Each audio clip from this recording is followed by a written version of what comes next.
acompañe. Elia, buenas tardes.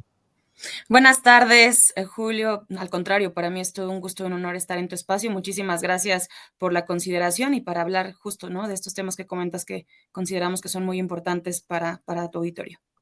Elia, leí hoy acerca de una sesión de la Corte Interamericana de Derechos Humanos en el caso de un tema de estos que hoy estamos viendo: desaparición, asesinato, feminicidios. ¿De qué se trata lo que se está tratando hoy en la Corte Interamericana de Derechos Humanos, Elia? Sin duda, Julio, bueno, es un tema que lastimosamente es muy coyuntural en nuestro país y que todavía por eso, pues, vale la pena detenernos y poner los reflectores en ello, ¿no? Se trata de una audiencia pública que se está llevando incluso en estos momentos, se está desarrollando, ahorita hay un receso, son audiencias largas, ya si quieres podremos detallar un poco más en ello, en la Corte Interamericana de Derechos Humanos. Se trata del caso García Andrade contra México por la desaparición, primero y posterior feminicidio de Lilia Alejandra Andrade. Esto sucedió el 14 de febrero de 2001 y desde entonces, a 24 años de los hechos, bueno, su mamá, la señora Norma Esther Andrade, junto con sus abogados y su defensa, en este caso la agrupación de abogados Acción DH, pues han llevado estos años de camino de lucha y justicia. ¿Cómo es que llega este caso a la Corte Interamericana, Julio, auditorio? Bueno, pues evidentemente de grosso modo, para llegar a esta instancia, el máximo tribunal en la región de justicia de nuestro país, que revisa que se cumplan los estándares de derechos humanos internacionales en nuestro país. Bueno, este máximo tribunal que revisa esto, ¿cómo se llega ahí? Pues una vez de que se han agotado todas las instancias, tanto a nivel nacional, y primero llega esto a la Comisión Interamericana de Derechos Humanos, la Comisión Interamericana estudia el caso, hace un informe de fondo y determina si se tiene que llegar a otra instancia para que ahí se juzgue cómo ha actuado el Estado mexicano en este caso, y es cuando llega a la Corte. ¿Qué se está planteando en estos momentos? Pues la falta de investigación efectiva por parte de las autoridades, en este caso de Chihuahua. Es un caso que sucedió en Ciudad Juárez, Chihuahua, en el 2001, y bien importante, Julio, porque hay que enmarcarlo, y es uno de los temas principales, enmarcarlo en esta pues situación agudizada de violencia contra las mujeres allá en Ciudad Juárez, Chihuahua. Y bueno, ante esta situación, ¿cuáles fueron las acciones u omisiones por parte del Estado para atender el caso, y que fueron determinantes para que en primera instancia pues no se localizara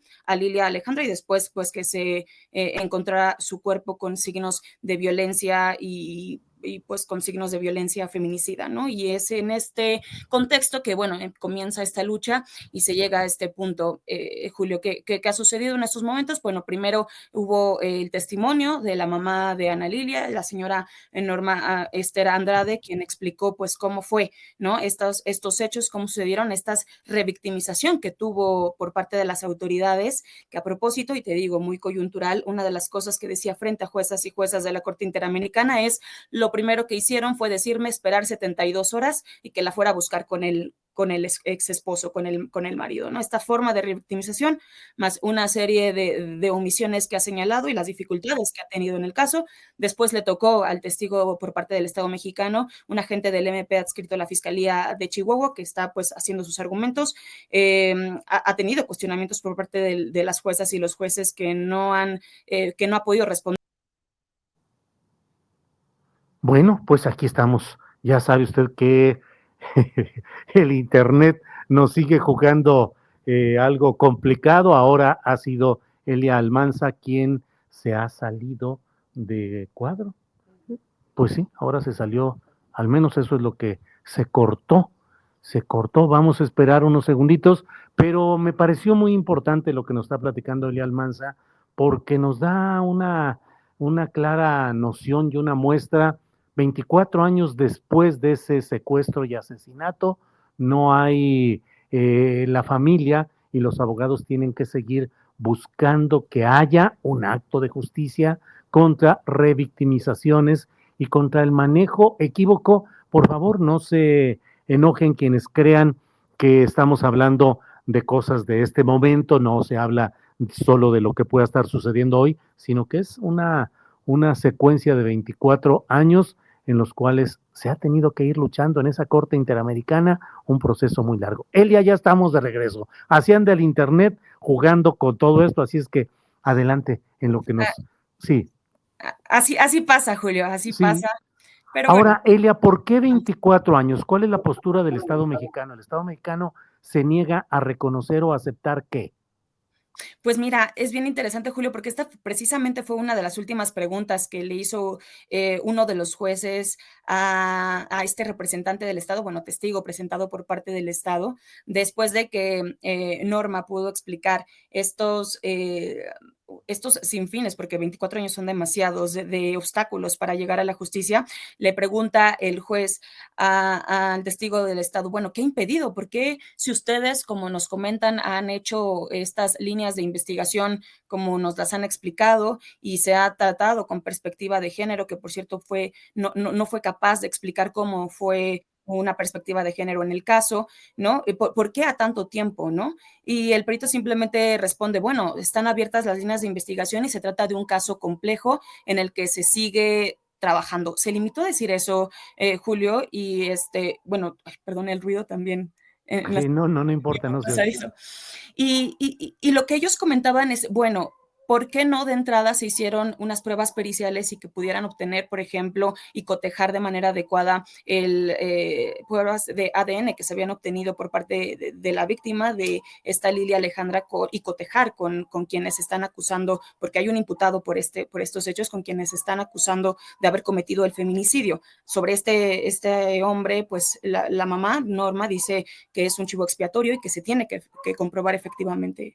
Y lo que dice el Estado mexicano mediante su testigo es que, bueno, es un caso complejo que involucra otros 3 casos y eso que ha impedido que a lo largo de tantos años pues no se haya llegado a la justicia y a la verdad, pero ya casi, dice, ya en unos momentos están por imputarlo y se están llevando las investigaciones. Y aquí vale la pena, Julio, y si me permites detenernos, en que muchas de las cosas que dijo el testigo por parte del Estado fue, pues sí, que no se recabaron a tiempo algunas pruebas para la investigación, es decir, otra vez se muestra, ¿no?, cómo hay una piedra angular en las fiscalías, en este caso en la Fiscalía de Chihuahua, que ha impedido pues hacer una carpeta de investigación robusta que de entrada pueda descartar líneas de investigación y pues comprobarlas que sí están imputando a una persona con el feminicidio de Lilia Alejandra, ¿no? Que también hay, insisto, hay sus reservas, el caso es muy amplio, pero hay sus reservas. Dice Norma, yo no puedo aceptar que esta persona que me dicen que puede ser el feminicida de mi hija sea porque de entrada no hay una prueba genética que lo demuestre, por ejemplo, ¿no? Y se descartan otras líneas de investigación que sí para la familia pueden ser y para la defensa que pueden ser más viables, ¿no? Elia, y en este caso específico, aunque la denuncia, porque entiendo que así debe ser en términos jurídicos, es el Estado mexicano, pero en concreto es sobre todo el funcionamiento y la actividad de funcionarios del Estado de Chihuahua. Sí, totalmente. Están, pues, los ojos puestos. El representante, el testigo por parte del Estado mexicano es un agente del Ministerio Público adscrito a la Fiscalía de Chihuahua, porque fue donde sucedieron los hechos. Recordemos Ciudad Juárez, Chihuahua, y es ahí donde Norma empieza, pues, estas denuncias. De entrada, la primera omisión, ¿no? Es que le imputan o que le obligan a Norma a esperar estas famosas 72 horas, que hoy siguen siendo todavía motivo de análisis y debate con las nuevas medidas que ha impuesto la presidencia sobre estas políticas, ¿no? En materia de género, Julio, pero bueno, desde ahí son estas primeras omisiones y dice Norma, desde ahí continúan y prácticamente todo se centra en cómo no ha sabido la fiscalía o que no ha podido dar pues certeza de entrada legal, de entrada descartar o seguir con líneas de investigaciones que ellas están o que la defensa está proponiendo. ¿Por qué? La misma pregunta, ¿por qué?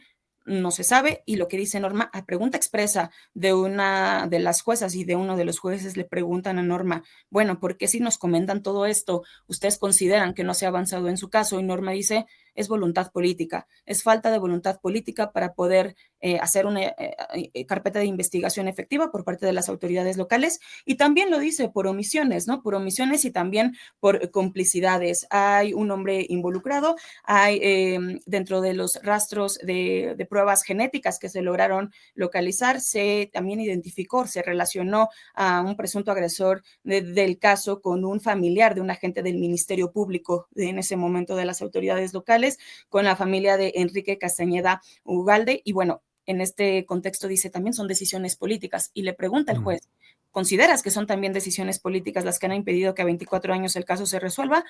Y la madre de Lilia Alejandra, Norma Andrade, responde sí. las decisiones políticas lamentablemente siguen provocando que no se resuelvan los casos de los feminicidios de nuestras hijas.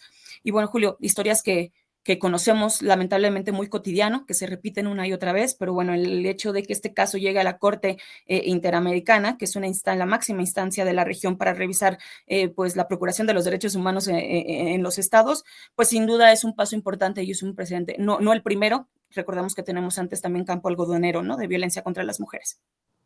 Pues Elia Almanza, te agradezco mucho esta posibilidad de platicar porque además, pues estamos en el contexto justamente el de la revisión de los pactos políticos y los pactos de impunidad, eh, actualizados en este caso de Cuauhtémoc Blanco, pero en general las agresiones, los feminicidios y la tardanza histórica, estructural, sistémica, 24 años en demanda de justicia, en este caso específico, ante una corte interamericana.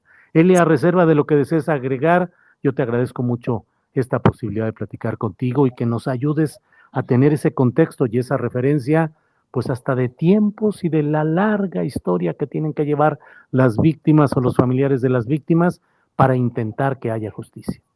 Así es, Julio, es un ejemplo, si me permites, es un ejemplo, ¿no? Que las familias continúen ahí después de tantos años. Y esto último, ¿no? Que comentabas, que me sumo totalmente y es bien importante romper estos pactos de impunidad y de silencio que hay en las dependencias, insistir los ojos puestos y los focos en las fiscalías, no lo decimos yo, lo dicen muchas organizaciones, porque si bien las políticas que se están implementando pueden ser de gran avance, como mucho de nuestro andamiaje constitucional y ahora en materia de género es muy importante y muy avance, de mucho avance, pues que esto baje, ¿no? A las autoridades, a quienes operan, a los agentes del Ministerio Público, pues ahí el camino sigue todavía muy, muy largo y bueno, esto permite por lo menos visibilizar. Alguien me decía en la mañana, ¿qué sentido tiene esta audiencia cuando al Estado no le importa lo que digan las jueces y las juezas? Pues no, bueno, pero finalmente es la obligación del Estado mexicano. El Estado mexicano es parte de este andamiaje interamericano, tiene que acatar lo que determine la Corte y bueno, lo demás ya serán decisiones políticas. Mientras tanto, nos toca pues recordarlo y ponerlo sobre la mesa, Julio. Muchas gracias a ti y por supuesto saludos a todo el auditorio. Elia, muchas gracias. Seguimos en contacto. Hasta luego. Hasta luego, buenas tardes. Buenas